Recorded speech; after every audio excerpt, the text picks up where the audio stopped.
Shalom, Royal Family.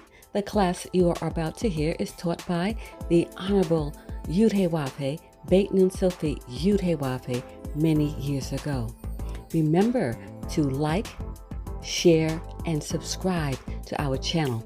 Visit us at www.yahweh144000.com. Also, Royal Family, you can enroll in classes designed for the Godhead at www.universityofyahweh.org. Enjoy. We're going on with the subject.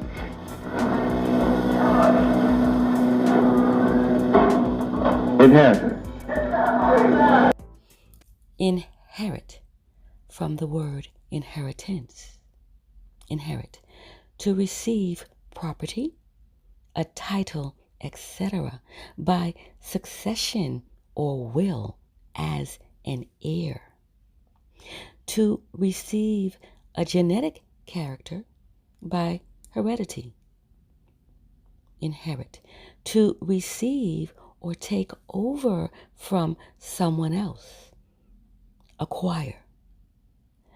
Inherit, to receive as an inheritance. The so-called black man of America has been living the life of one disinherited. The only reason we're living a life as one disinherited is we lost the knowledge of Yahweh. We didn't just walk around one day and have amnesia. Our enemies, nations of the earth, raised up, spied together, according to Psalms 83, 1 through 5, and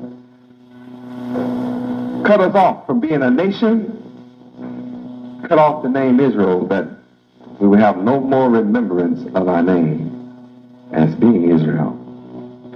And that, in effect, made us walk around as one disinherited.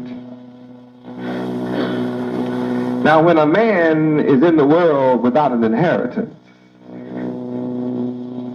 you're born into the world without an inheritance, you're a pitiful fellow.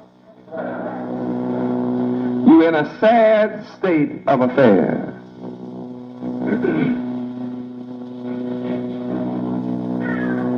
Also, when you're born with a divine inheritance and you have a lot of neighbors who are not,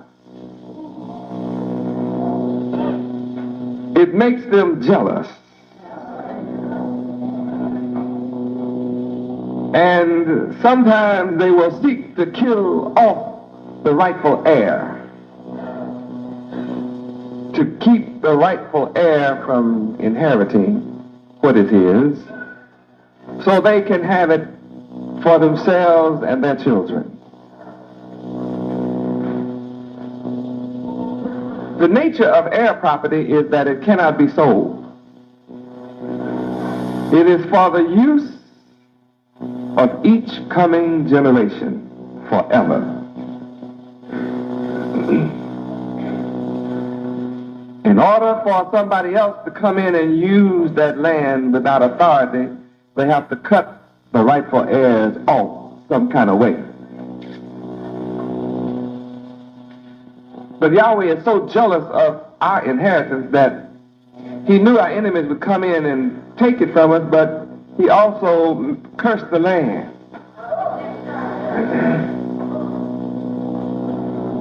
He made us to cause it to be cursed.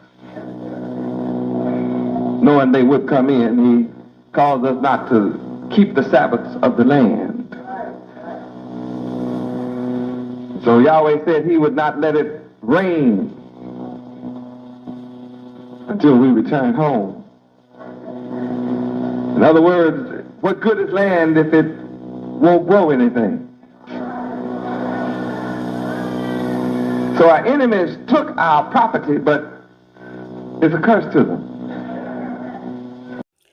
Curse, something that causes great evil or harm, a scourge, a great cause of suffering, a whip.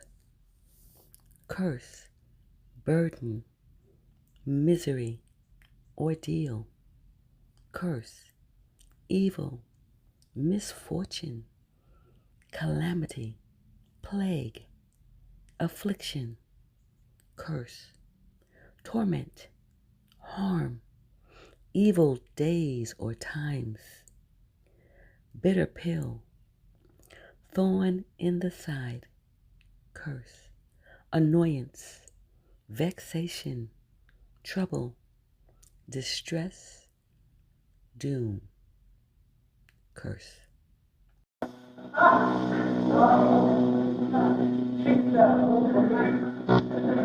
They're fighting and dying over land that is not theirs. Right now.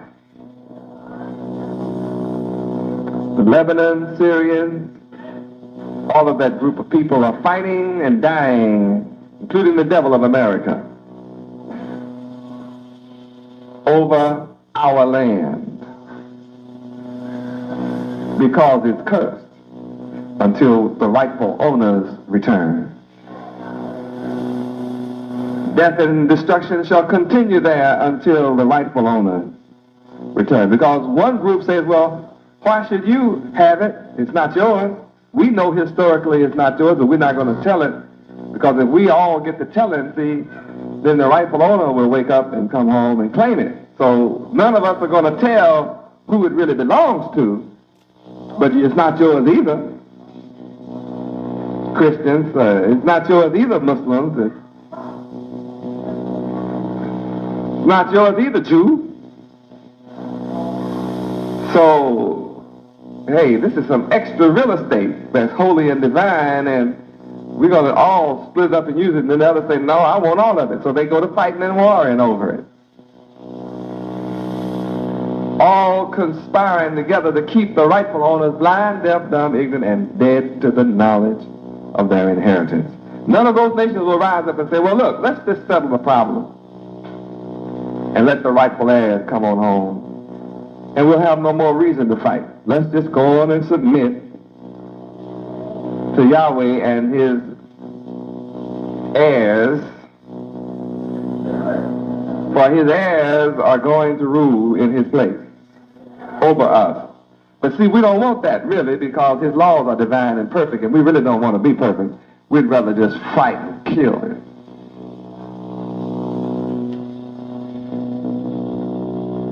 So inheritance gets to be important.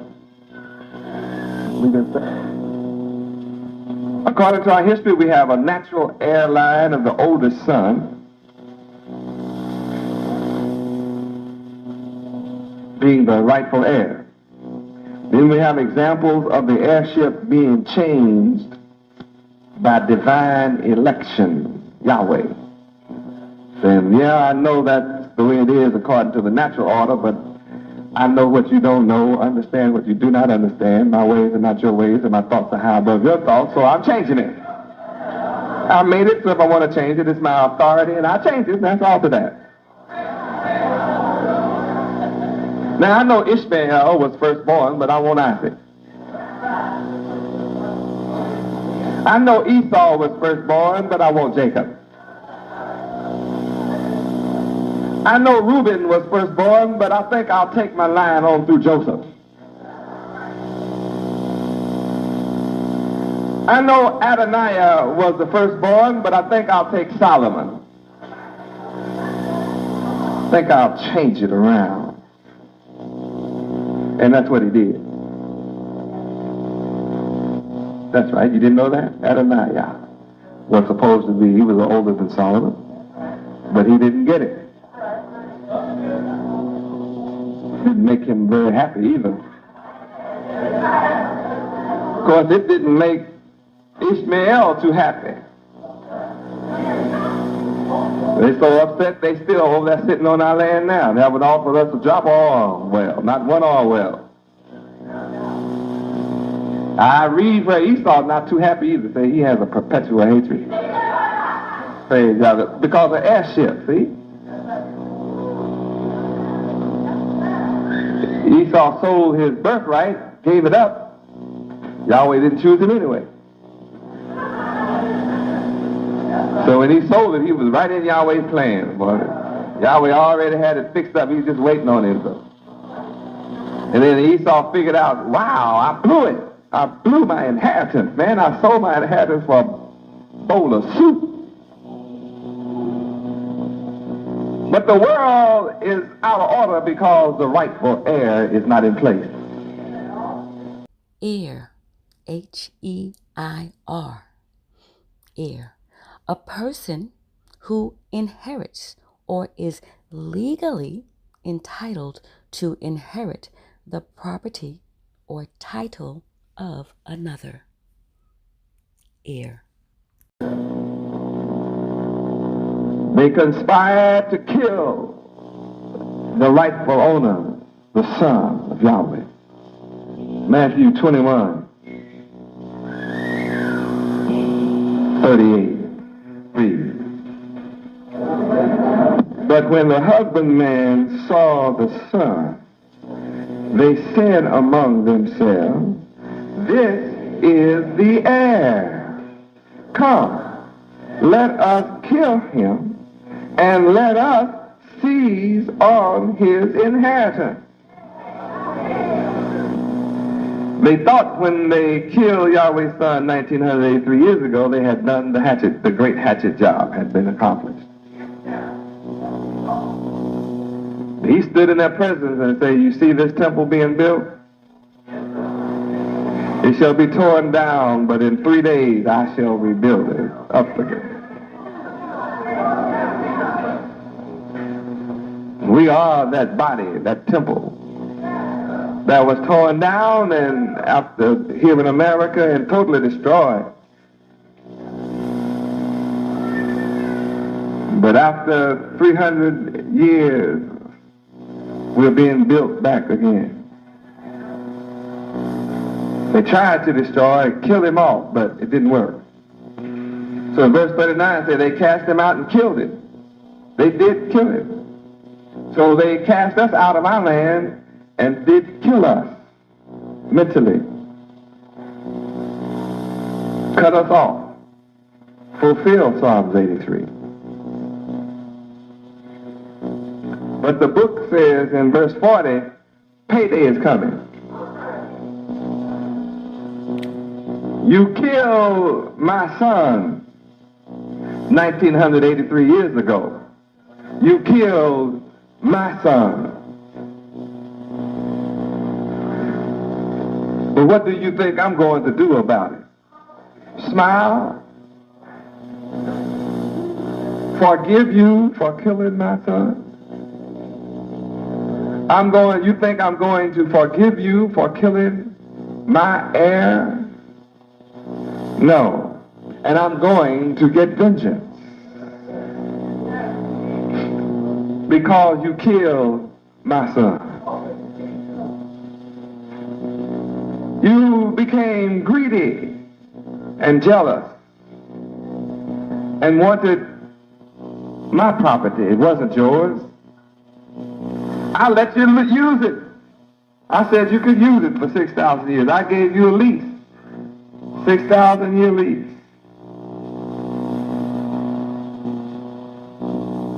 What was your repayment to me? Kill my son to seize his inheritance. But I'm going to come and see about my own land. I am the husbandman.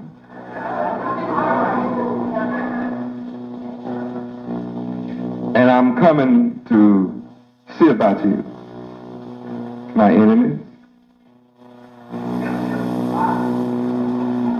John 15:1.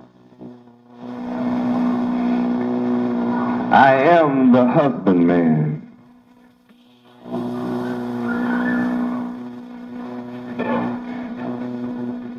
You sought to cut off the genuine vine.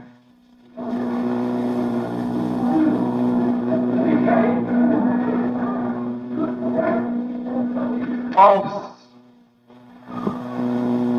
is in place of the genuine vine. Read.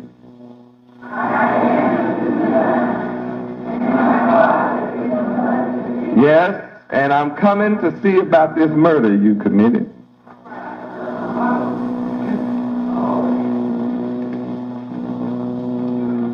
That means I'm going to judge you,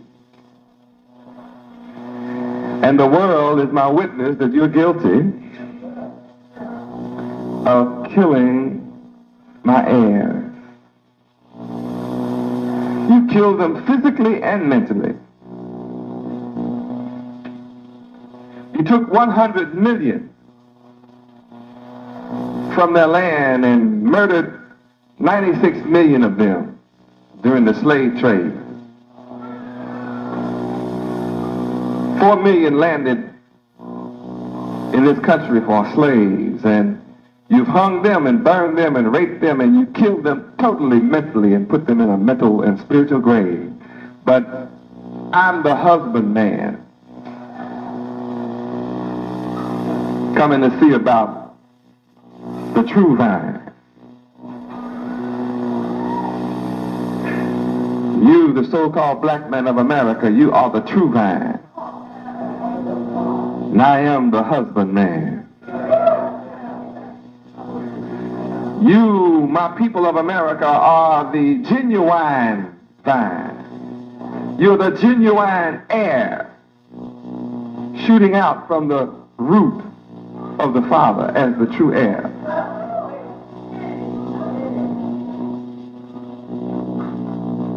You should have had reference for my people, but instead you wanted what was theirs. Verse 38 says, the husbandmen saw the son, among themselves. See, it's dangerous for the son to just walk around and the enemies just all know who he is. There he is, come. Let us kill him. Let us seize and take for ourselves his inheritance. Let's go to Psalms 2 and 2. Read. The kings of the earth set themselves, and the rulers take counsel together against Yahweh and against his anointed. See what's happening? The kings of the earth prove they're not our friends.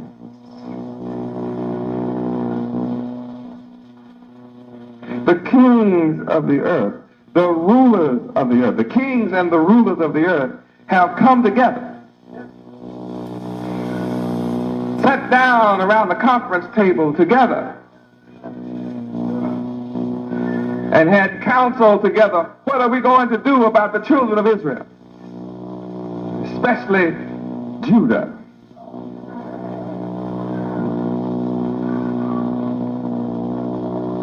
We're not allowed to just physically eradicate them from the planet Earth, but we must do something because we want their inheritance for ourselves. So I can see, look in my mind now and look back and see the kings and rulers of the whole earth sitting down around the big conference table in the big boardroom at the big palace discussing us, Judah. And they said, I tell you what, let's take Judah captive. They're not hard to take captive because history shows that they have been taken captive many times. We ran them out of Israel as it was 70 A.D., so we know where they are. We know where they ran to. Titus didn't kill them off. He let them escape south into West Africa. We know they're there. Let's set up a trick and go get them and reduce them to further bondage, because just taking them from their land and they know who they are, they'll be coming back at us again. But what we want to do this time is stop Judah from coming back, erase Jerusalem from their mind completely. Then we can rule the world in peace from them. They're the rightful rulers of the earth, we know that, but See, we can beat this game by just killing off Judah, because the rest of Israel, you don't have to worry about them. They're not divinely chosen to be the ruler. So if we take those who have the ability to rule and kill them mentally, cut them off from being a nation and cut off their knowledge of Yahweh and Israel, we won't have to worry about them. It sure will take a resurrection to get them, but we won't have to be bothered with them until he come back. We'll be on the watch for him coming back. And when it's time for him to come back, we'll put in birth control and everything else and kill him off. But they forgot that all the others they tried to kill off slipped through the net too. But in the meantime, we're going to rule this world, the inheritance, for ourselves by killing off Judah. So here in Psalms 2 and 2, the kings and the rulers took counsel together against Yahweh and his anointed you, Judah, so-called black man of America. Isn't that something? All because they wanted to rule. Let's go to John 11:53.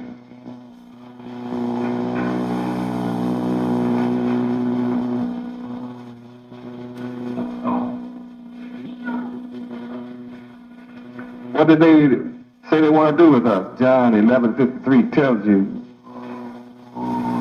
what their counsel was about. Read.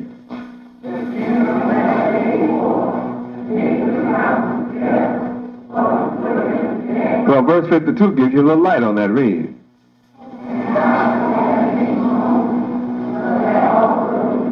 Gather together in one the children of Yahweh that were scattered abroad. See what the son's job is? They knew it then. They knew 1983 years ago that the son's job would be to gather together in one the children of Yahweh that were scattered abroad. Abroad means away from, way off from Jerusalem. And I think if you look at the map, you'll know that, study your world map, you'll see that America is quite abroad from Jerusalem. 10,000 miles. So, knowing he was to gather them together, what was the fear? Why should they fear? Why should the world fear? Why should the kings and the rulers of the earth fear one man gathering his nation together as one? And why would they seek to kill him? Why would they take counsel together to kill him when all he would do was gather his own nation together and make them one in Yahweh? Could it be the fear of their inheritance? Here in verse 52 it says that they are the children of Yahweh. Not spiritual children, not adopted children.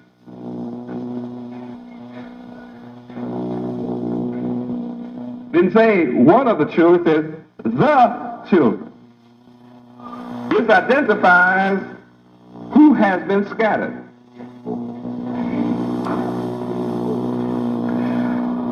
If you search the planet Earth, you will find all nations on the planet Earth know who they are, but one group of people.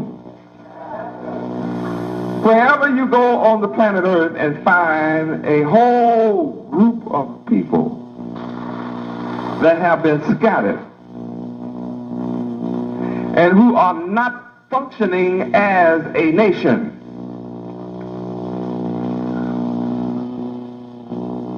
See, verse 52 says that nation only. That's a pretty exclusive nation, only. Wouldn't you think it is? That nation only. But also that he should gather together as one. Now in verse 51 it says that he would die for that nation. See, other scriptures they say he died for the world. The truth is in here, but oh, if you don't know it. Matthew 1:21 says he come to save his people from breaking the Yahweh's laws. His people. In verse 51 here of John chapter 11, says that Yahweh the Messiah should die for that nation, not the world. Another scripture says that he was sent to the house. Matthew 15:24 said, I am not sent but to the lost sheep of the house of Israel. I'm not sent to anybody else. Now here comes verse 51 and says that he wasn't to die for the world. Those who say he died for the world lied. Now you got to check out. He died, say he would die for that nation. Then they try to say, but not for that nation only.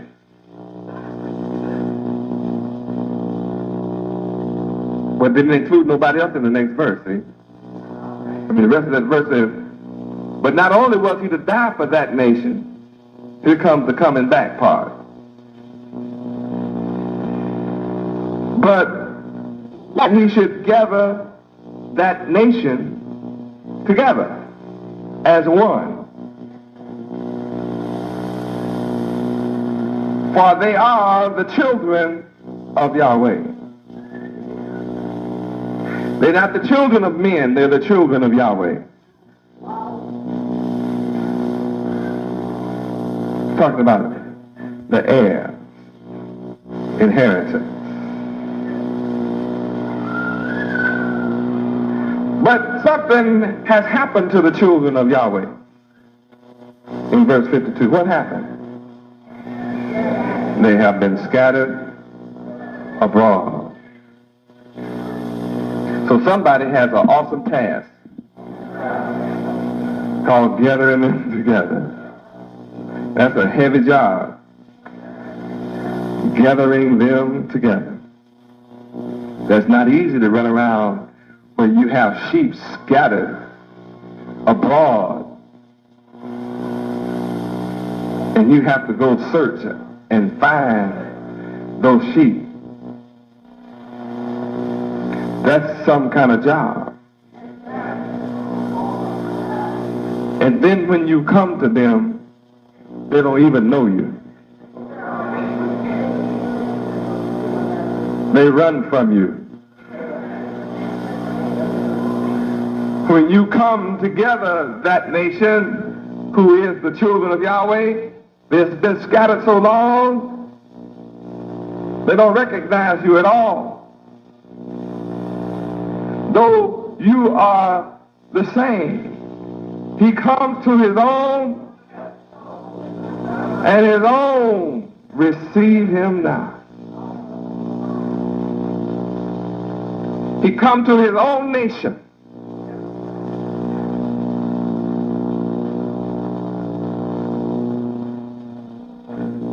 But his nation is in love with the wolf.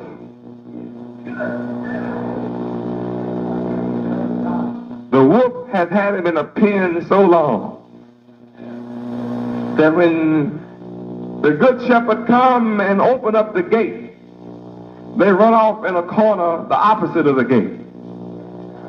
It'll be one every now and then that'll run through the gate. But here in John 11, it lets us know that we are the children of Yahweh, scattered. And our enemy has taken counsel. They took counsel and killed us all. Why? In Matthew 21:38, it tells you why. What was it about? Psalms chapter 2, verse 2, where the kings and the rulers took counsel together against Yahweh, who are his anointed. We are his children. Why did they take counsel against us? For our inheritance. Give me Acts 4:27. Now really we must start at verse 25. Read.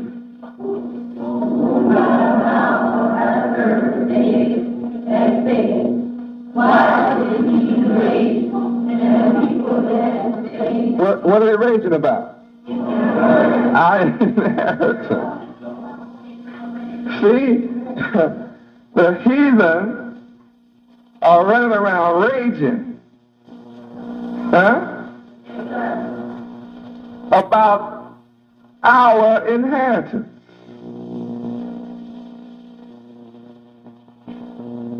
And imagining a vain thing, like taking counsel together as kings and rulers of the earth to kill us off, to seize our inheritance, thinking that would allow them to rule forever. See, the kings and rulers of the earth do not want to rule under Yahweh. They want to rule as Yahweh. That's where Isaiah chapter 14 comes in. See, they wanted to sit in heaven and ascend into heaven and sit in the temple of Yahweh as Yahweh himself.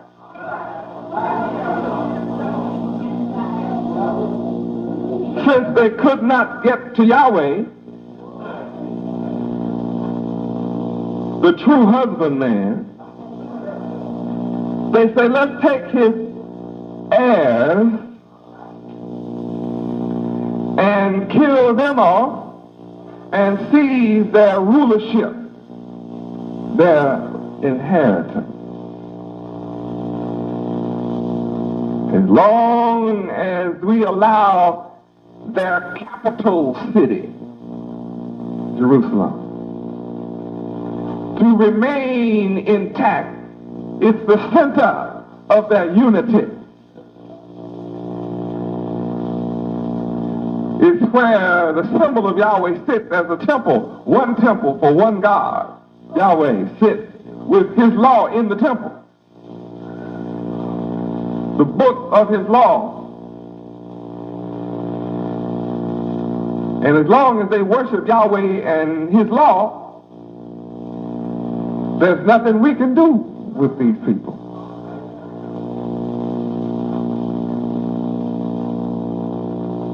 Because Yahweh's law it's perfect. And we must destroy this perfection. So if we burn the city and burn the temple of Yahweh and scatter his children, scatter his inheritance abroad and cut off their knowledge of their inheritance, we the kings and rulers, we got to earth now, and hey, Yahweh ain't coming back down here to mess with us. We haven't seen him yet.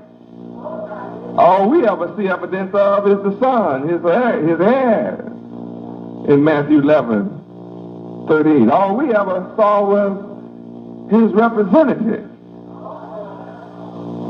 We've never seen no Yahweh. Like Pharaoh said, how the God of the Hebrews, how do I know if there be a God of the Hebrews?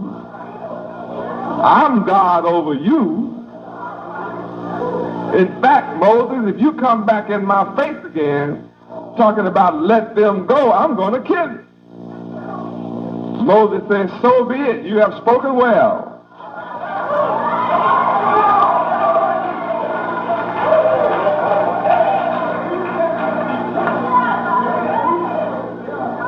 But see, Moses was speaking with the authority of knowledge that Pharaoh didn't have.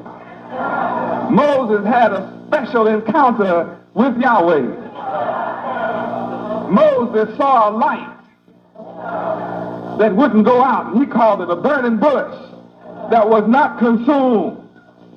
Moses saw the light, Yahweh. I know what you don't know, Pharaoh. You don't worry me, Pharaoh. You better worry about the one I met who sent me.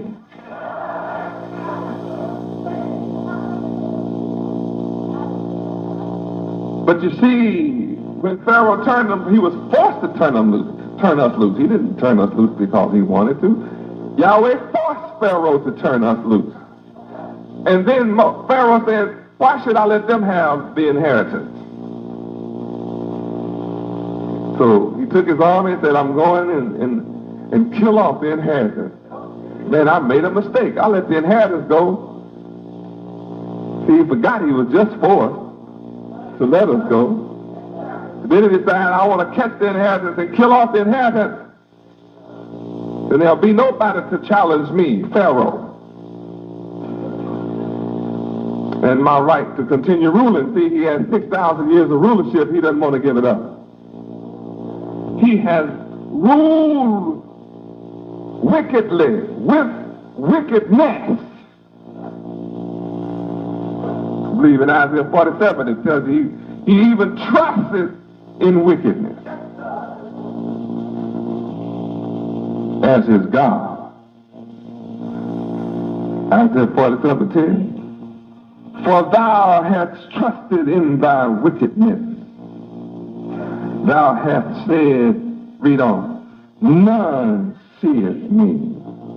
Yahweh said, but thy wisdom and thy knowledge, it hath perverted thee. And thou hast said in thine heart, I am, and none else besides me.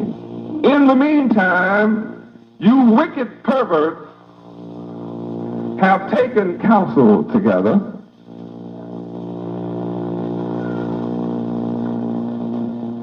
raging,